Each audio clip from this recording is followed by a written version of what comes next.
Hello everyone, welcome back to the channel आसान में GK. आज का जो वीडियो है ये वीडियो है कि ग्रुप डी का एग्जामिनेशन आखिर कब होगा।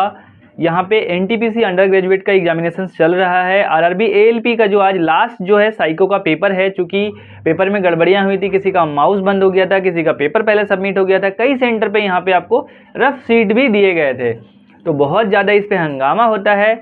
सभी आरआरबी चेयरमैन को ज्ञापन सौंपा जाता है। उसके बाद यहाँ पे एक नोटिस आती है कि 31 अगस्त को यहाँ पे आरआरबी एएलपी 2024 वाला CEN 1 2024 का जो फाइनल जिन जिन लोगों का दिक्कत हुआ था एग्जामिनेशन में, उन लोगों का एग्जामिनेशन 31 अगस्त 2025 को शेड्यूल किया जा रहा है। ठीक है, लेकिन सर क्या ग्रुप डी का मुद्दा यहाँ पे अभी भी क्यों भटक रहा है? रीजन एक ही है कि 2019 में जब ग्रुप डी की वैकेंसीज आती है तो वहाँ पे ITI को लागू करने की बात करी जाती है। हालांकि इसके खिलाफ भी बहुत सारे वीडियोस बने, बहुत सारी चीज़ें हुई, ट्विटर कैंपेन हुआ, सड़क पे प्रदर्शन हुए, तब जाकर यहाँ पे ITI को हटा दिया गया। लेकिन उसमें एक नोटिस डिस्क्लेमर डाल दिया गया कि अब से जब भी फ्यूचर में कोई भी वैकेंसीज आएंगी ग्रुप डी यानी कि लेवल 1 की 10th पास, तो उसमें ITI मैंडेटरी रहेगा। लेकिन जैसे ही 2024 का नोटिफिकेशन आता है उसमें ये बताया जाता है कि यहाँ पे ITI और नॉन ITI डजेंट मैटर। अगर आपके पास ITI है तो अच्छा है, नहीं है तो भी अच्छा है। तो इस प्रकार से लोगों में आक्रोश देखने को मिलता है और ये जो केस है सुप्रीम कोर्ट ऑफ इंडिया तक पहुंच जाता है। उसके साथ ही केट में इसको दाखिला दिया जाता है बहुत सारे एस्पिरेंट्स के द्वारा। तो इसकी 2 सुनवाई हो चुकी है और जो 3rd सुनवाई है यहाँ पे 1 सितंबर 2025 को है, यानी कि कल है। ठीक है, अब देखना ये होगा कि आने वाले दिनों में एग्जामिनेशन इसका कब होता है, चूंकि एनटीपीसी अंडर ग्रेजुएट लेवल का जो एग्जामिनेशन है लास्ट वो 9 सितंबर को है। उसके बाद IBPS का एग्जामिनेशन ऑलरेडी यहाँ पे TCS के द्वारा कराई जाती है और एडुकेटी यहाँ पे SSC का एग्जामिनेशन करवा रही है।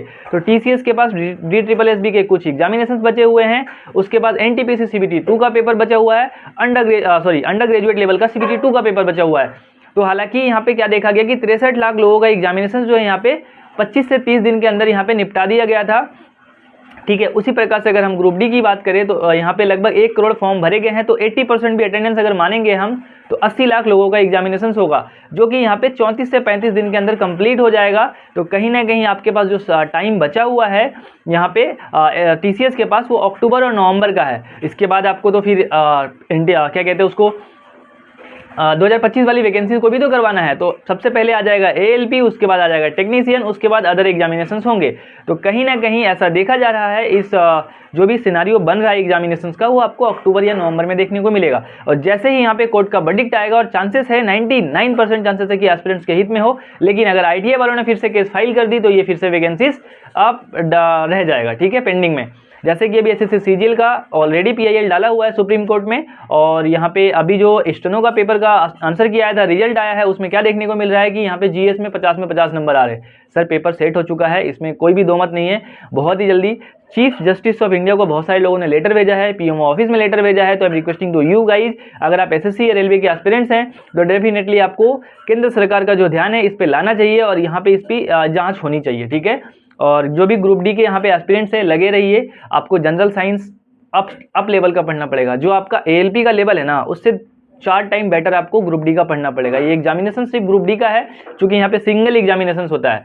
आपको ALP में यहाँ पे CBT 1 देना पड़ता है, फिर CBT 2 देना पड़ता है, फिर आपको साइको देना पड़ता है, फिर यहाँ पे आपको ट्रेड टेस्ट देना पड़ता है। तो ये सारी चीज़ें होती है, तो डिफिकल्ट ऑलरेडी हो जाता है। NTPC के अंडर ग्रेजुएट और ग्रेजुएशन लेवल में भी सेम चीज़ें हैं। ठीक है, और टेक्नीशियन ग्रेड 3 का सिर्फ 1 पेपर होता है, तो इसमें कोई भी दो मत नहीं है। लेकिन RRC ग्रुप डी अगर हम बात करें, RRB ग्रुप डी की बात करें, तो यहाँ पे सिर्फ केवल एक पेपर होता है, फिर 1000 मीटर का रेस होता है, फिर 35 kg वाला यहाँ पे 100 मीटर डिस्टेंस चलना होता है। तो बहुत ज़्यादा डिफिकल्ट पेपर बनाते हैं ये, मतलब मॉडरेट टू क्या कहते हैं, ईजी टू मॉडरेट होता है, बहुत ज़्यादा डिफिकल्ट नहीं होता है। 10th स्टैंडर्ड बोर्ड होता है। अभी जो मैं नेक्स्ट वीडियो लेके आने वाला हूँ आप सभी के लिए कि किस तरीके से यहाँ पे ग्रुप डी की एग्जामिनेशंस क्यों बचे हुए समय में करें कि हमारा जो मार्क्स है यहाँ ज़्यादा से ज़्यादा हो पाए। आपने किसी भी जोन से फॉर्म भरा होगा, डजेंट मैटर, मैटर ही डेट की है आपका जो सटीक प्रिपरेशन है ना अच्छी होनी चाहिए। ठीक है, आपको यहाँ पे साइंस में अच्छे से स्कोर करना पड़ेगा, रीजनिंग में अच्छे से स्कोर करना पड़ेगा, मैथमेटिक्स में अच्छे से स्कोर करना पड़ेगा।